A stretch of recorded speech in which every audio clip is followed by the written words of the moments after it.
I'm Joe Giglio for NJ Sports Now on this Tuesday, September the 1st. Who is Josh McKenzie? That was the question raised by our very own Matt Standmeyer in a great piece that hit NJ.com in a few different parts starting today. And you'll continue to hear about Josh McKenzie. And if you're a high school football fan or really just a sports fan in New Jersey, sooner than later, and right now probably is the time when you're going to start to hear that name if you haven't already. Josh McKenzie, a phenom athlete, the age of 15, now a freshman at Bergen Catholic, about to take high school football by storm after taking youth sports by storm in the state of New Jersey since he was very young. Twists and turns throughout his young life, being taken in by someone who has guided him on this path to becoming not just a great athlete, but almost an engineered athlete, almost an athlete that dedicates every single ounce of his energy and every single moment of his day to become the next true phenom, to become the next possibly LeBron James of whatever sport,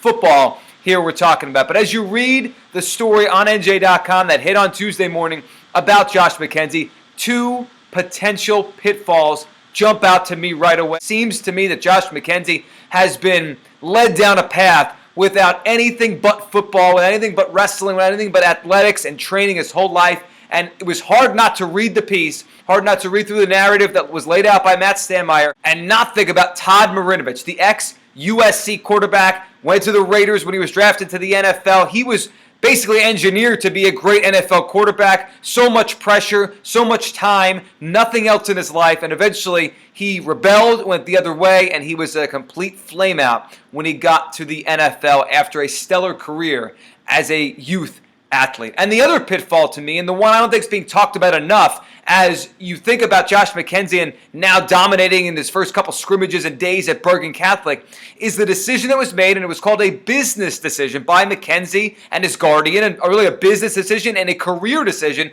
something you don't hear from 14 and 15-year-old kids very often, but that was a decision to repeat the 8th grade. So McKenzie maybe could grow a little bit, and so McKenzie could, play against kids that he has a little bit more of an advantage over, as he did throughout his whole 8th grade career. Now, that is a short-term gain, because in youth sports, if you're 5, 6, 7 months older, a year older than your peers, you're going to be at a big advantage athletically. That's just the way it works in youth sports. Every 6 months or so is a major step up in terms of weight, in terms of strength, in terms of just, getting closer to being a man from being a boy, or a woman from being a girl, depending on what we're talking about here. And with McKenzie, that advantage is pretty evident, and it will continue to be an advantage for him, I believe, throughout his entire high school career. But if McKenzie has plans, and as it was laid out in the story, he does, to make a career of his football in college and then the pros, eventually being older or the same age will be a disadvantage. He had an advantage on being young for his grade. You get to college,